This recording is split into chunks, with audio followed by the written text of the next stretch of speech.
అందరికీ నమస్తే. Tarun, happy to see you again. ఏదైనా కొత్త సినిమా అంటే మన తెలుగు ఫిల్మ్ ఇండస్ట్రీలో కొత్త రకమైన సినిమా వస్తుంది అంటే డెమోక్రటైజేషన్ ఆఫ్ ఫిలిం మేకింగ్ అనేది గుర్తొస్తే నాకు తరుణ్ గుర్తొస్తాడు. అంటే నిజంగా తరుణ్ నాకు ఆ క్రూసేడర్ అనే వర్డ్ కరెక్ట్ అనిపిస్తుంది అనమాట. ఎంత మంది ఫిల్మ్ మేకర్స్ ఇన్స్పైర్ చేశారు Tarun, seriously.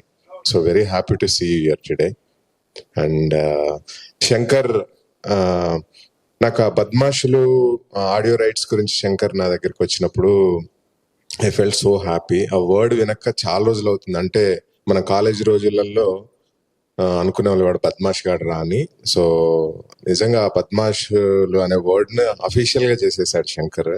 So lovely. And ఇన్ని రోజులు ఈ ప్రమోషన్స్, ఈ ఫిల్మ్ మేకింగ్ ప్రమోషన్స్ లో శంకర్ పడుతున్న తాపత్రయం చూస్తుంటే, అంటే నిజంగా మై ఓన్ బ్రదర్ వచ్చి ఒక సినిమా తీస్తే ఎలా ఉంటుందో, అంటే ఏదో ఒకటి చెయ్యాలి శంకర్ కి, ఎలాగోలాగా సపోర్ట్ చేయాలి అని నాకు లాస్ట్ 1 వీక్ నుంచి you can understand Shankar the way I'm responding to you.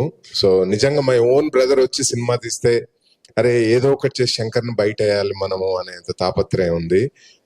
Content చూస్తే చాలా గమ్మత్తుగా ఉంది. సో నిజంగా మనస్ఫూర్తిగా కోరుకుంటున్నా ఇది హిట్ అవ్వాలి. శంకర్ చాలా కష్టపడి సినిమా తీశాడు, ఐ నో.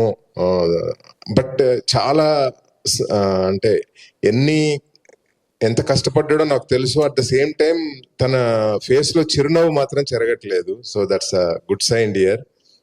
సో మనస్ఫూర్తిగా కోరుకుంటున్నా ఈ సినిమా హిట్ అవ్వాలి, శంకర్ కి డబ్బులు రావాలి, మళ్ళీ సినిమా తీయాలి. Good luck. Thank you Shri.